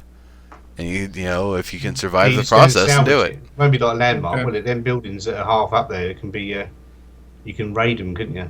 Yeah, Or you could potentially continue building it and take it over as your own in that way too. Yeah. Yeah, I didn't quite think about that because, I was thinking after you build it, it was there. It didn't go anywhere. But yeah, if you could actually salvage something from a build like that, that'd be kind of cool. Because if not, then eventually the world would be super populated with these little shacks everywhere. Yeah, it'd just be the world of crap shacks. Pretty much. Yeah. H1Z1 Crab Shack tour. Yeah. It, Crap it would shacks be- and crap shacks. it'd be like Landmark Alpha. Yeah. Oh man. Whose property is that by the hub? I don't know. I wish he would die. Yeah, Throck, lockpick skill, but that's the thing, we aren't going to have skill. So either you can pick locks if you have a lockpick tool set, or you don't have one and you can't. Or you don't have They the put in a things to make. lockpick system that lets you work it out because picking locks isn't that hard. It'd be really nice if they put in the system, because you're right, it isn't that hard. Yeah, so they could put in. I mean, unless you get a real high quality padlock or something, but most padlocks are pretty easy. You can do them with a small bit of metal. Yeah, So, yeah. and I've actually got a set of lockpicks in my bag over there. There you go. Well, I mean, they might even Well, have as long as I don't go out you know, at night. the. I'll show you something after hours. Okay. So we've got a few more things here. They might have a bandit system if they've got real trouble with PKers, and I'm not sure if that means if you kill a bunch of people on one life that people will be able to see that you've been doing that, or if it's like if you kill a bunch of people over a long period of time, that there will be some marker indicator on the characters you start spawning with that you've been engaged in ganking. I don't like it. I don't like it at all. It takes How would away. you know? I don't like it in any game. I don't know any game where it's like in that stupid Elder Scrolls game where you kill someone in the village 200 miles away, and they know you killed a chicken, and they attack you. How do they know you killed a chicken 200 miles away? Oh, Makes no you sense. see, now that was the problem. You're supposed to taunt the chicken till it attacks you and initiates it. Then you're free to kill it. See, that was the thing. That was in Makes no sense. more- They know everything that you've done instantly all around the world. Yeah, no, that's the other thing. Story bricks will allow for that not to happen because the information physically has to travel over that distance for someone to be aware of that sort of thing. The only thing that's going to shortcut that is players communicating by other means. We've seen videos of DayZ, or not DayZ, but yeah, whatever. DayZ, the other freaking game that sucks. But where the guy would hide in a trash can for hours on end and put like a bag of goodies in front of the trash bin, and then as soon as people came over there to try to take from it, he'd jump out and stab them. And he did this like hours upon hours upon hours, just ganking people and taking their goodies and putting some more other things out there, for somebody. The next little idiot to come, hey, look, there's a bag. Slap, But we've seen videos like that. Slayer. And I think that's something that should be seriously frowned upon because everybody's trying to do their thing now.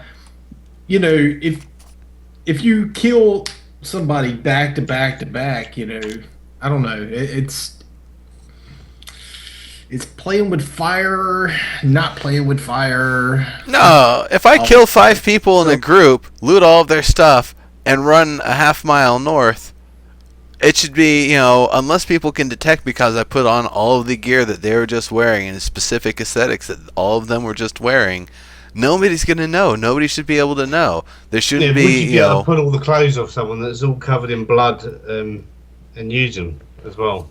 Yeah, I don't Maybe they'll know. make you say you can't change your gear that easy.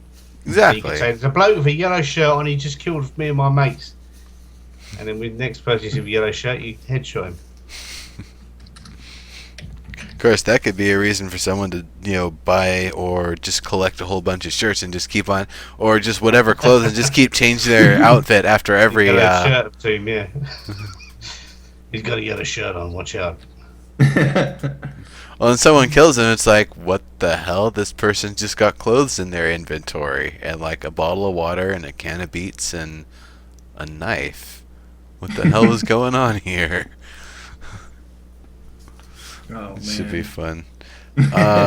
So I was saying, that we're gonna spawn towards the south and the east edge, where it's potentially gonna be less dangerous and less populated, and towards the north and the west is where we're gonna see more of the.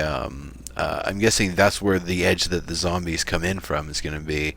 So likewise, like we were saying, the guns are gonna be there, and the nicer stuff, and probably the cars that still run, probably gonna be more in that area. So it's a good way for players to start, in an area that's. What the hell are you doing, Jimmy? just straight. Trying to stay awake. Oh, I'm putting you to sleep that bad, huh? No, I'm right. Don't worry. That's all good.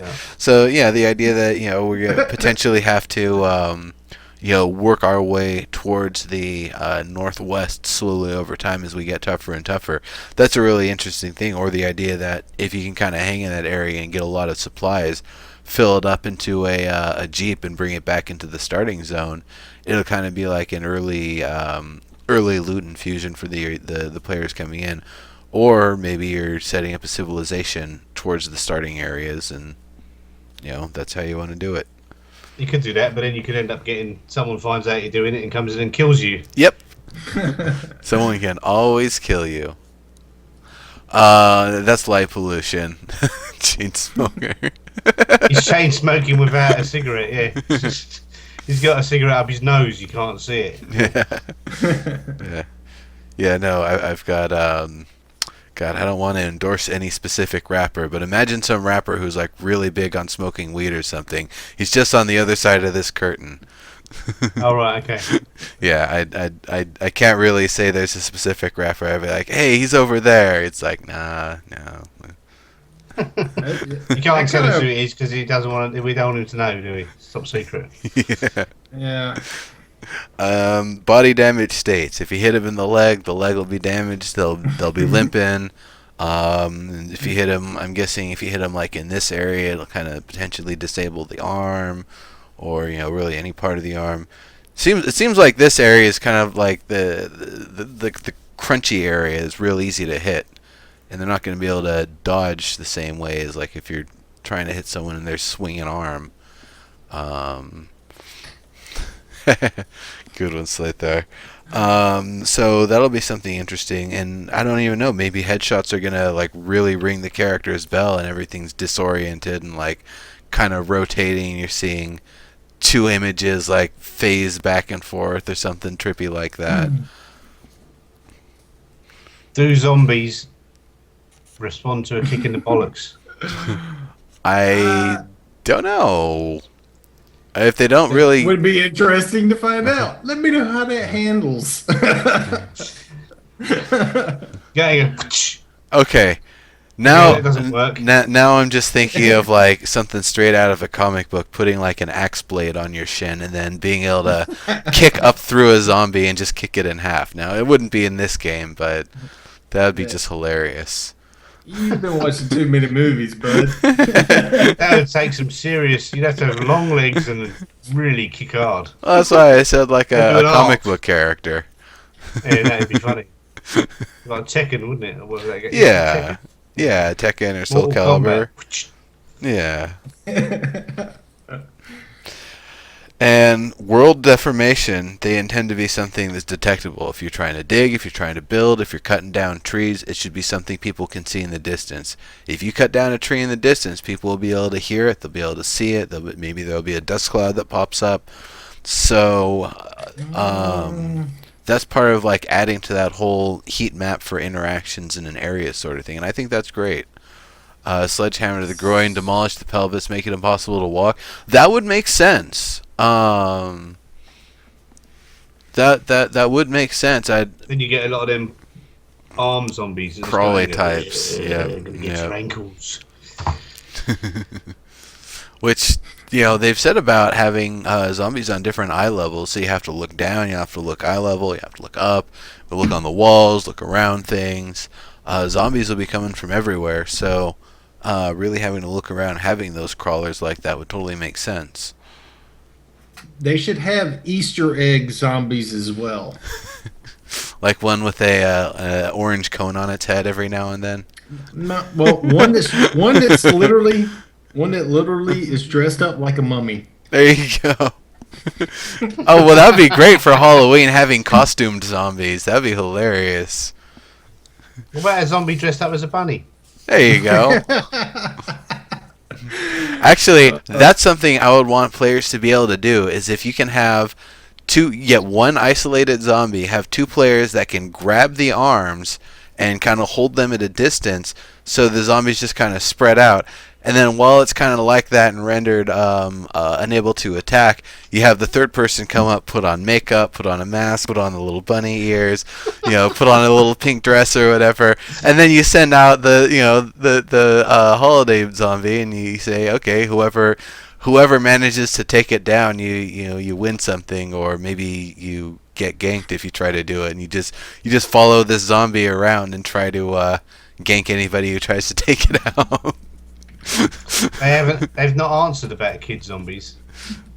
Kid zombies, likely not. They might have them, but the other thing is it could just be that the kids, their immune system wasn't able to survive the infection, and they'd just die.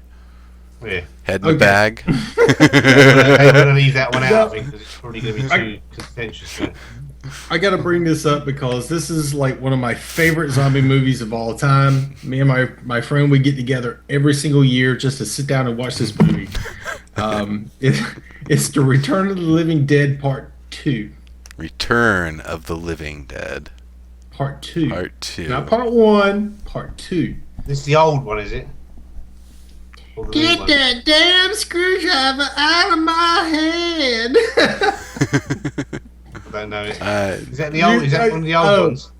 It is one of the old ones. It's not a black and white. No, it's a. I know. Like the 80s, 70s, 80s ones. Yeah. I see them, but I see them back then. Yeah, it's one of the old classics, and I mean it's just stupid. Yeah, a lot of them weren't they? But they were funny as well. Yeah, one of the great classics.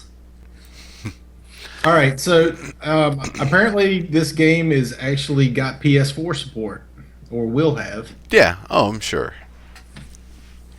No, I'm not getting a PS4. I don't care. Yeah, I don't play console, but I'm just kind of throwing that out there. Yeah, they still have it. They have controllers, PS4 to keep the PS people happy. I'm not a bitch, so I don't play console. Yeah, it's just that PC. If you've got a good PC is the preferred distribution platform.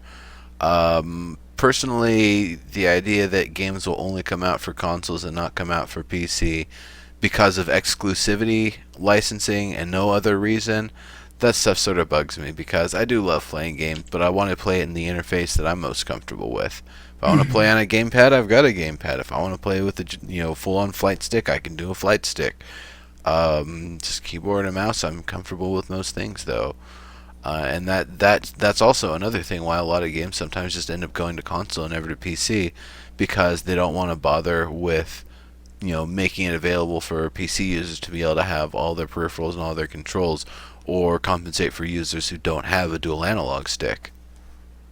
Well, it gives them one flat hardware set to set up the game for. That's that one too. Hardware set, instead of having to meet the requirements of all these different types. But honestly, in that type of an effect, it shouldn't be up to the game developer. It should be up to the drivers of the different hardware. True. But that's kind of my opinion, and you shouldn't be forcing your shitty drivers onto the companies in the first place, and you shouldn't be pushing them out to consumers as well. Right. Make sure your crap works. That's a whole other story, isn't it? But it's like NVIDIA and AMD fighting against each other instead of working together. Yeah. Well, that's that rivalry, and then other little companies will pop in here and there. I remember Diamond was a big company back in the day with their graphics card. Was it Riva was the other one with the TNT2 M64? That was a big, pretty well distributed card. I had one as a backup for a long time. And see, I remember when Pegasus was still around. Y'all might know the name of that company now. It's called Asus. That makes sense. It used to be called a Pegasus. Nice. They cheated and cut the name in half. So Yep. So it put them up higher in the listings. That's smart. A, B, C, D. Yes, that's smart. Okay, so inventory, loot, crafting, and maintenance is kind of the subject, and we've really talked about a lot of those things in various different ways. Were there any particular things that you guys wanted to cover on any of those 4 subjects? I can add to it. Sure. PvP combat. PvP combat. That's... It's going to be a long ways out before, we'll really know the extent beyond, weapon damage does this much to health, plus or minus, hit locations. And smell-o-vision. And smell-o-vision. Yeah, we're definitely we have to send that one to Smedley, yeah? Smedley, we want smell-o-vision. Tell him he has to have Oculus and smell-o-vision support, or we won't play it. Yeah, we're out on this. No, sorry, we're not playing this game until it's got smell-o-vision in it. Chop chop. Hi, Chexard.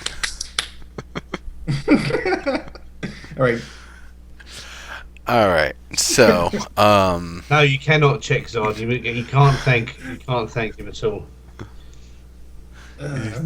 Cost thousands minimum. Yeah. I mean, the gap has gotten so close for getting a new PC versus getting a new console that it's a different market than it used to be for sure. SOE mode and H1Z1, certainly hope so. It'll be great to actually be able to not just wave to people in a certain way, but be able to do your secret handshake or whatever it may be. SOE emote will definitely have a lot of potential uses in H1Z1, but at the same time it's going to be limited because I don't want someone to be able to have SOE mode engaged and be doing this and having this the animation I'm seeing on their end, and meanwhile they can just reach down real quick and press a button and they're about to shoot me or whatever, and it just snaps to the attack animation. I didn't know they had a weapon in their hand. They were just doing this a second ago. So it's definitely something that I need to I think they need to look into rather and see make sure that it's not something that can be potentially exploited. Now the other thing is they didn't rig these characters the same way as the ones in Landmark and EQ Next. They don't have these big cartoony facial features, so it'll be a lot more personal to be using SOE emote because you'll have to be a lot closer to really actually see the fine detail. Otherwise all you're going to be getting is broad gestures in the distance.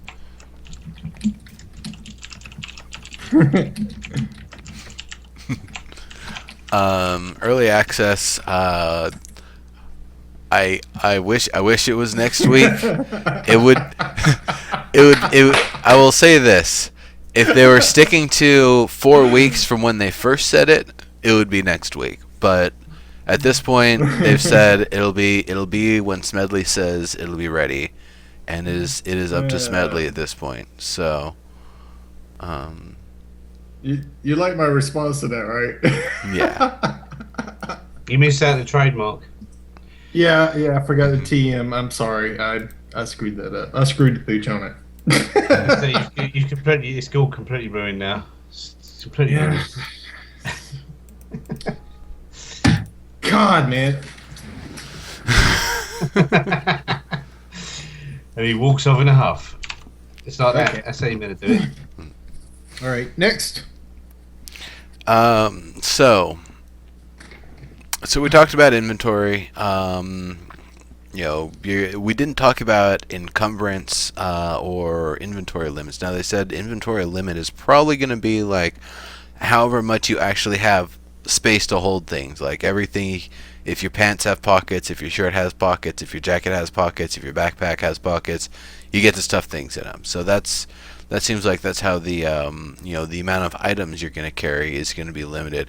However, they didn't say anything about actual encumbrance or weight or size of items. It's not going to, from what I've seen, it isn't going to be anything like a Diablo style inventory system where some items take a 2x4 slot in the inventory and other ones will take a 1x3 slot.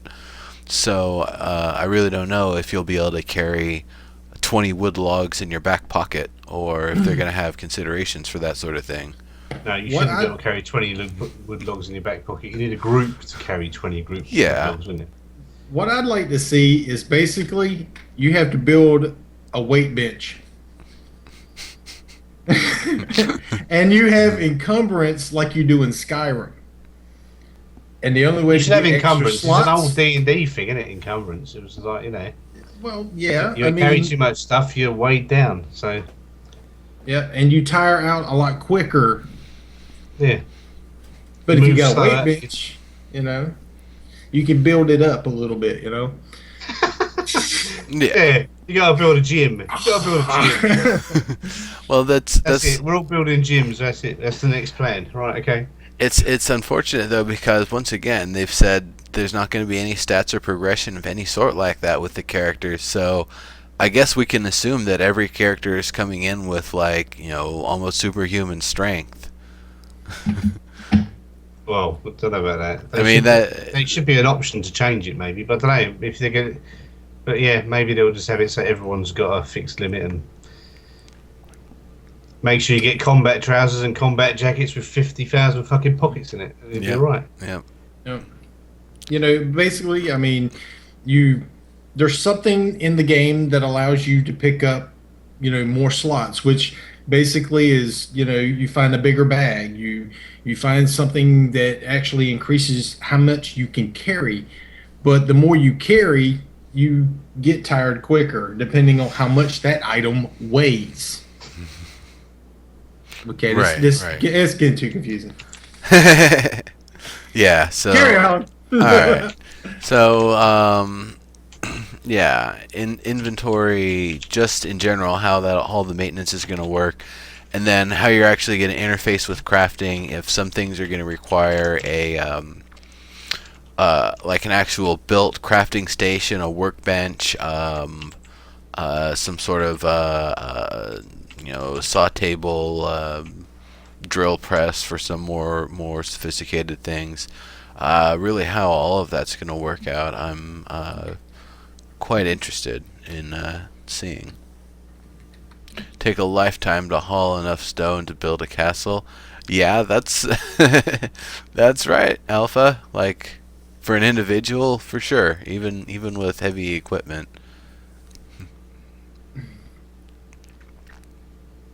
Man, Joe, you're falling asleep over there. No, I'm not. I'm just reading something and scratching my knee. Oh, I see. You look like you're really losing it there.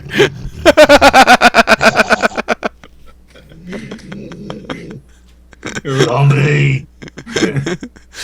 On my Skype screen, your heads converged at the same time off the edge of the screen. That was pretty funny. I won't fall asleep that quick. Alright. So we had a little bit of a late start. Did you guys want to go a little bit longer or just cut it off at 7? Because I'm fine either 7, way. it's free. It's 10 here. Yeah. Okay. I got that second win, so I'm good. You mean that, you mean the green bottle of Yeah. Yeah. The 30-minute time thing. Yeah. Okay. The green stuff. Yeah. Cool. All right, so we'll keep on going here for a little bit then. No more than about 20 minutes tops though, because I want to keep the video under 2 hours. Because otherwise, YouTube's like, no, I don't want a video that's 2 hours and 5 minutes. Screw you. You gotta chop that up. And just Where you get so tired you're wide awake. I, I did a long stream session today, and I'm just wore out. And hey, you talking about wide awake? Yeah.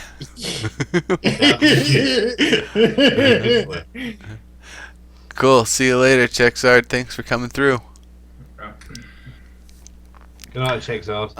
Thank you. I mean, y'all see me sipping on this cup like constantly. I'm loading down the caffeine. I'm gonna be like, Alpha, that was a good try. I should make a command like that. Very currency You sort can of use thing. that for your raffle system, yeah. oh, I got to What? change my mod bot now. Oh my god, I am. I'm gonna do that. I'm gonna change my mod bot now. Nice. So, and we've talked about loot pretty well. In the context of everything else that we've been discussing, the only thing that I'm wondering is the rates of things spawning in the world in areas that have already been looted, because there's definitely going to have to be some amount of that to keep the world supplied and give players the motivation 3 months down the road to go into houses, rather than knowing that every house has already been looted and you're only going in for a moment to see if somebody's built it up and made something with it or not. Yeah, well, how are they going to deal with that anyway? I think they should set up like a sonar ping. How do you mean? Basically, if a particular individual has been in the area, as long as they're within a certain radius of something they picked up, then nothing respawns there. That works. I mean, they can definitely do it where when players are further away from an area and there's less interaction going on there, more things will respawn there and regenerate there. So players will have to constantly trying to find the areas where Constantly less people moving. Yep. Keep people constantly moving. And that sort of migration, like people will try to find best practices with their basically their loot migration patterns. Thanks, Wallub. So that'll be really interesting to see how that develops over the course of the game too. I mean, one of the issues that I saw in DayZ was the simple fact that you could go from like one server to another server and then go back to another server. Yeah, and there's and not. just I'm pretty sure they're not going to do that. Yeah, and if you have something like a sonar system, as long as they are within that radius of something, then nothing respawns in the areas that they have picked up. Right. Yeah, it's a good idea actually, because and they have to move somewhere. Yeah. Yeah, and that also I feel like should be not just with items but zombies as well. If you've got, and I've said this a few times in a few different places, if you've got a 1 acre area fully contained, you've got it walled up, you've cleared it out multiple times, there's nothing that could possibly be living in there, you've got every single edge of it on lockdown, you've got it walled up, you've got eyes everywhere, there should be no possible way for a zombie to spawn in there. It should be considered full containment at that point. No zombies spawn there, no deer spawn there, no wolves spawn there. Birds are the only thing you'd see there, is because they can go over the boundaries. Other than that, any ground-based creature should be fully contained. Except for moles and rabbits. Yeah, that's true. Especially the killer ones with the big teeth. Vorpal bunny.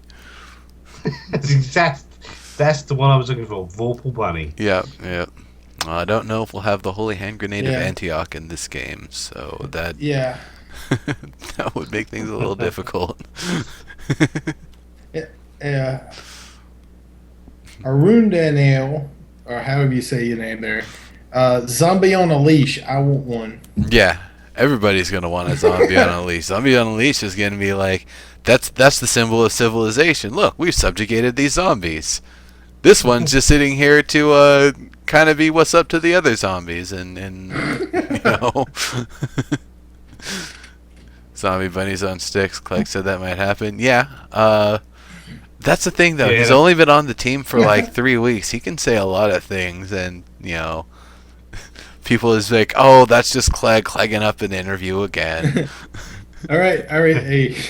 Hey, Jiminy, that might happen. TM. Yeah, there you go. Yeah, Elo's idea. That's right. Bows and arrows are actually.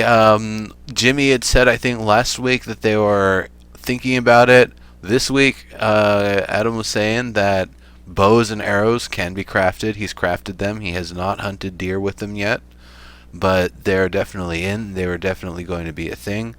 And then there was a little bit of talk about the idea of maybe flaming arrows. And that's really not that unreasonable. Just, some sort of fabric, soak it in some sort of oil, light it on fire.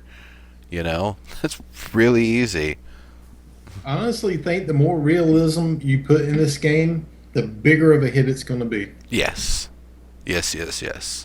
And also, the fact that we're looking at, the full professional development infrastructure of SOE compared to the studios behind some of the other zombie games that we've been seeing. There's no chance that SOE is going to stall out at some point, run out of funding, run out of fans' enthusiasm. That's not going to happen. This game is going to continue in development until Smedley has decided zombies aren't cool anymore. So they have got. I tell you that SOE has got one hell of a development team. They do. Awesome They do development. indeed, yes. I mean, they're that quick. They do. They are. They can really crank things out quickly, and it's and this was actually a discussion yesterday. Diggs and I were talking about, we're not really sure what production method they're using, because they recently said they aren't using agile production anymore, and yet it seems like they're still using a Scrum system. So I don't know I think it was Terry who was saying about, I don't know if he misspoke or if they are using a completely different production method, but it seems like it's been working really well. Yeah, So- well, they said about that, and didn't Emily make a post about Agile as well, saying it was a pain in the arse. I'll have to track that down. It's quite a while back, but she made a tweet and then they retweeted her and said, "What's the problem?" Well, Agile's a shit system anyway. It's just like Project put out by Microsoft. There's no freaking difference. Okay, we have a time schedule. It must be met by this date. Blah blah blah. Fuck that. If we get it done, oof, we push it. Yeah. Maybe they're using GitHub. Yeah, I mean, just simplify it. Okay, this is your freaking job. Make a bunny on a stick that farts fire, and I want it ASAP. And if it takes him 2 hours, it takes him 2 hours. If it takes him a day, it takes him a day. They push it. That's the way I look at things. So, Gotcha.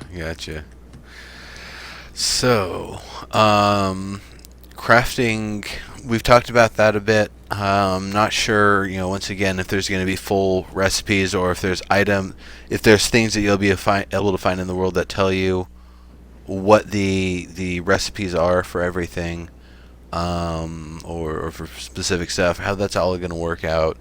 But there's definitely going to be some amount of crafting and some amount of basic stuff that we'll be able to craft, as well as probably stuff that will require more specific either tools or equipment or materials, or even books to actually be able to complete.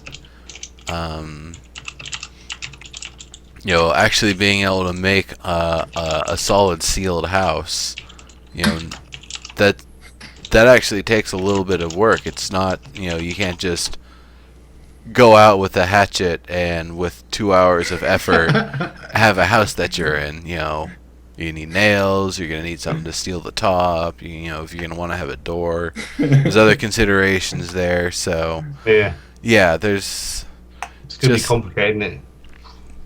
so many different factors to it. And especially if we actually do have to maintain our stuff too, that'll be interesting. Not just the equipment in our inventory, but also any structures that we've built. If it gets damaged, if we actually have to pull out boards and replace them, or patch them over in some way, because that could be a big part of the reinforcement system, is that as something gets damaged, we have to rebuild it and try to rebuild it better. If we have better materials, it can be stronger. If we have worse materials, then it's going to be a little crappier.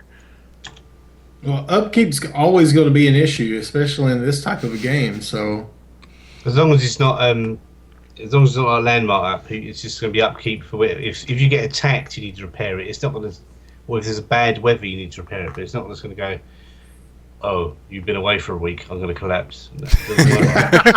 Oh, like Ultima Online, you mean?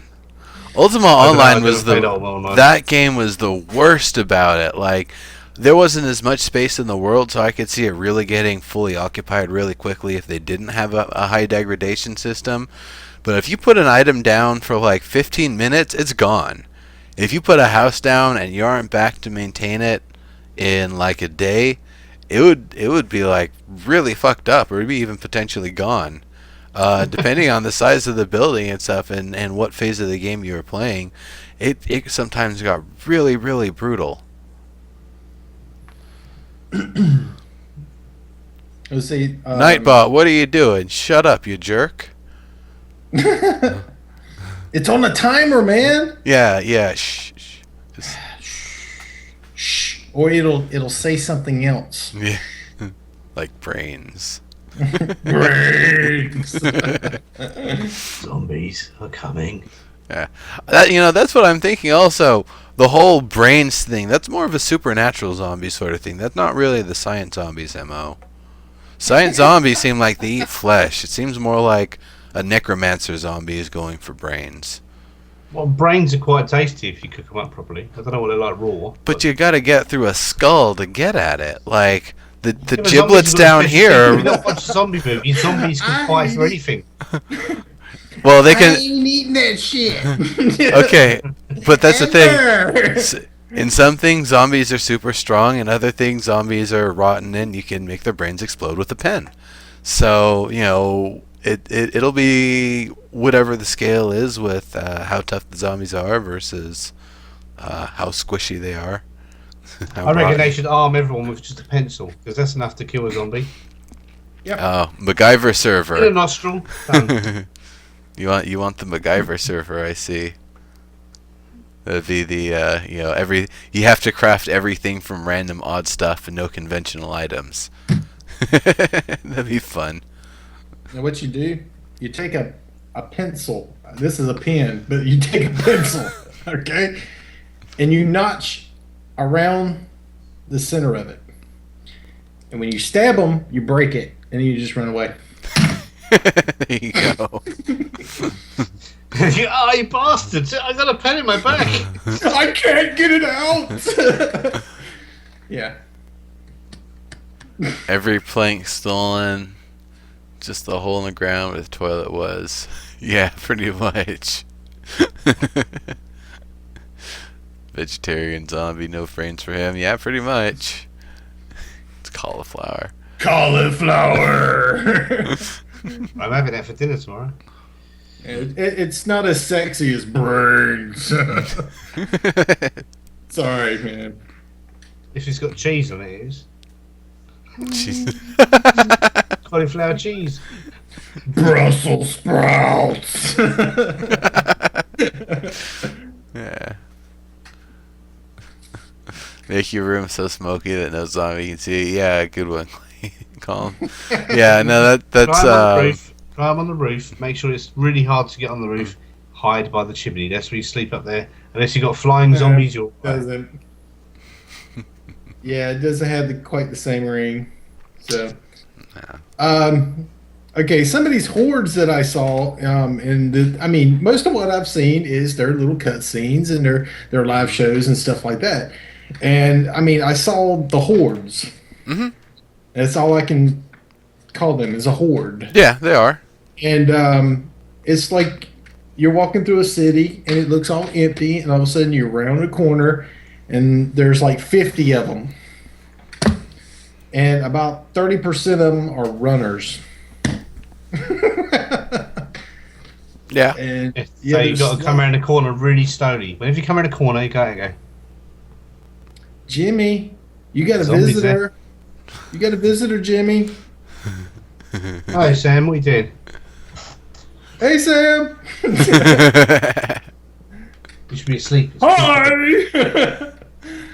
It's 3 o'clock in the morning, dude. I did sleep, but then I pop again. All right, lie down, dude. Come on, let's see. Man. You see. You better be glad I don't have kids. I got a son, but he don't live with me. But if he did, it'd be like, it's 3 o'clock. Get your ass to bed, or I'll beat it. Okay. No, he's woken up. It's probably me talking loud. You woke him up, so it's all right. 98-degree smokehouse full of incense with heavy music metal. They won't be able to find anything. Okay, I can agree with you there. It'd probably be a little limiting for them. You know, it's actually getting pretty close to wrap up time here. So let's go over just a little bit where to find everybody here, and then we'll wrap it up. So actually, I didn't do my usual intros here. Real quick, Jimmy, what's your kind of background with zombie games and survival games? And I hate them. Yep. With a vengeance. You played a lot of them, or not at all? I've played Left 4 Dead and I played Zombie Cars, but I've got Outlast now. I actually won it off Geek Demo today, so I might play that one. There you go. But I've not got many zombie games, but this one looks interesting. All right then. So, and everybody can see there, twitch.tv Jiminimonka and Jiminimonka on Twitter, easy to find.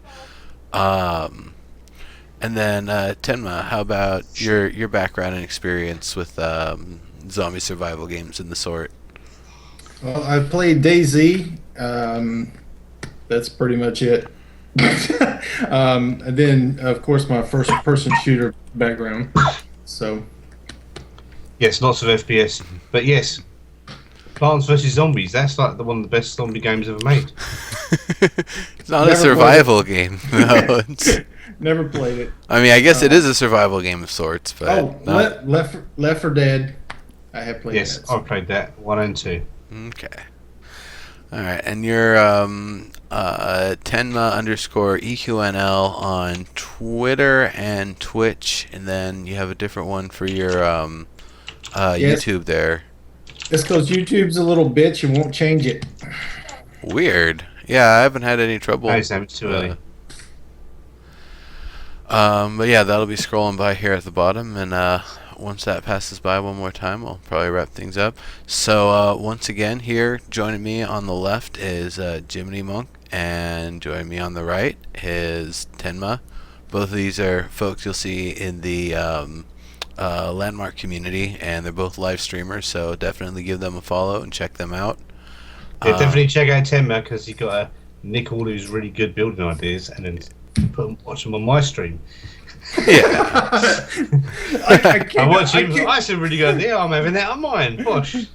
I came up with these awesome, like, boards. And I'm like, oh, that's so cool looking. And then, next thing you know, Jimmy pops in. I stole it from you. Nice. Like, you damn out of hell. Thanks, Nightbot.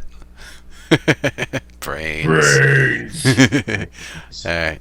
And anyway, when your arms go up is when you're in trouble with zombies. When the arms go up, yeah. until that time, you're safe. Yeah. Yeah, it's like Rocky. Yeah. Yeah, good old Rocky. All right. So to finish wrapping it up here, I am the host, Legendary Neurotoxin. We got Jiminimonka, we got Tenma. This has been episode 3 of Dead Feature Rant, talking about inventory, loot, crafting, maintenance, and all the fun stuff that Adam Clegg was talking about in his interview yesterday. So that being that, we're going to be shutting things down here. So see you folks later, and good surviving out there. Thanks very much. Bye.